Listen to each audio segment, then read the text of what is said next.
Hello, today we are going to be combining two lessons. We're combining 9-4 estimating sums and 9-5 common multiples and least common multiples. So you can go ahead and make all of this just a title on a page in your spiral. So the first thing we're looking at is 9-4, which that was talking about estimating sums and differences of fractions.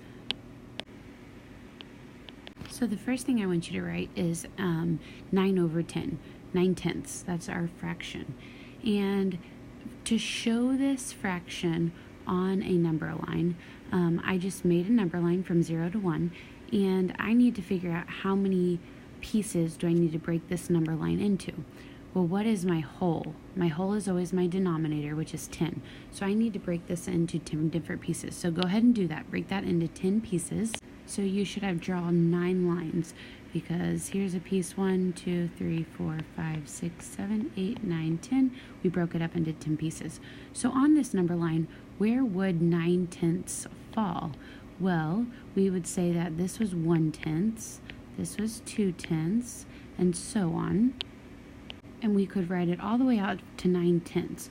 Well, why do we not have a 10/10? Well, remember, 10 over 10, the fraction is basically telling you to divide, and 10 divided by 10 is the whole number 1. So this is, number 1 is 10/10.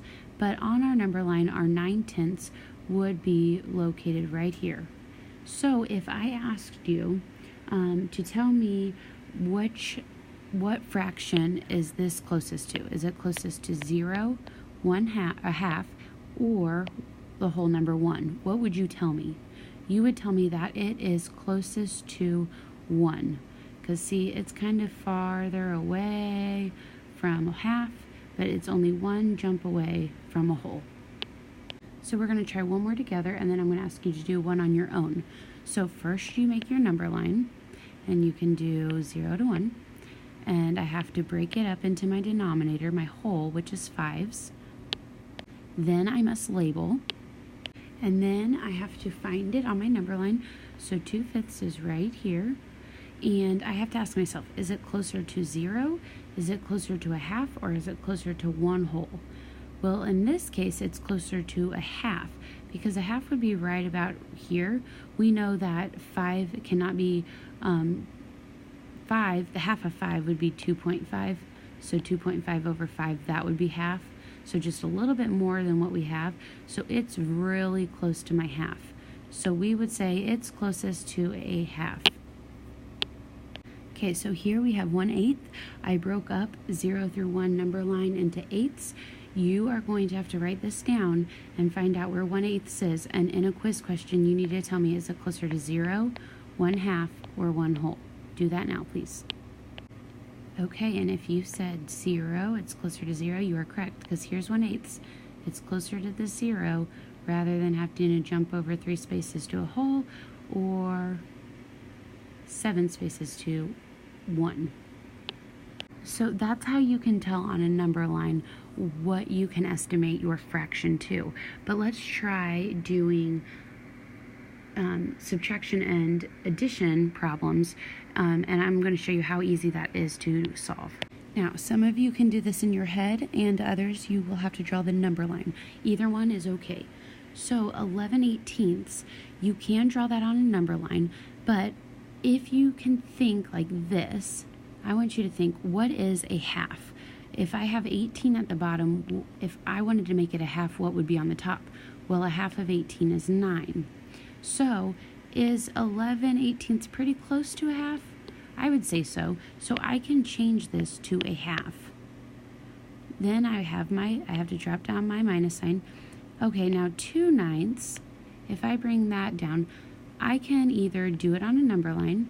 I can do 0 and 1, and I can break it up into 9ths. And 2/9 would be right there, so we can see that it's closest to 0. So we would say that this is going to estimate as 0. And I can also know that because what is half of 9? Well, half of 9 would be 4.5, which is just a little bit more away from a half than a 0. So now we just solved this problem that we have down here, our estimation problem. So what is 1/2 minus 0? It's just 1/2. So your answer would simply be 1/2 if they're asking you to estimate. So I want you to solve this on your own. This will be a quiz question. First, you need to round these fractions, and it'll either be rounded to 0, 1/2, or 1, and then you need to add them together. So first, do this one. Tell me, is that closer to 0, 1/2, or 1? And put that down here, and then we're adding, and then tell me what you round this to, 0, 1/2, or 1, and then you should get your answer, and that goes in the quiz question box, please. And your answer should have been 0, because we rounded 1/16 to 0, and we rounded 2/15 to 0. 0 plus 0 is 0. Perfect. Okay, we are moving on to 9.5. I want you to copy these two definitions down. Common multiple is a number that's shared by two or more numbers, and a least common multiple, also known as the LCM, is a least multiple two or more numbers share. So please pause this and write those down in your spiral. So I want you to write this down first. The first thing I want you to do is find the first 5 multiples of 5 and 10. Well, I wrote down my 5, so we know it goes 5 and then 10, 15, 20, 25, and 30. And then we know our 10s. So these are the multiples of 5 and 10. If I were asking you to find the least common multiple, that means it is a number that both of 5 and 10 share, but it's the lowest. So we know that if we keep going with 5, we're going to get all the way up to 100 eventually. And if we go up the way with the 10 multiples, we'll get up to 100 eventually. This is not our least common multiple, though, because we have something that's closer, that's farther down the list, closer to 5 and closer to 10. So what two numbers do you see here that are related that could be the least common multiple? Well, you see 30. You see a 30 here and a 30 here. So the least common multiple of 5 and 10 would be 30. So I made this one super easy. I want you to find the least common multiple of 2 and 3.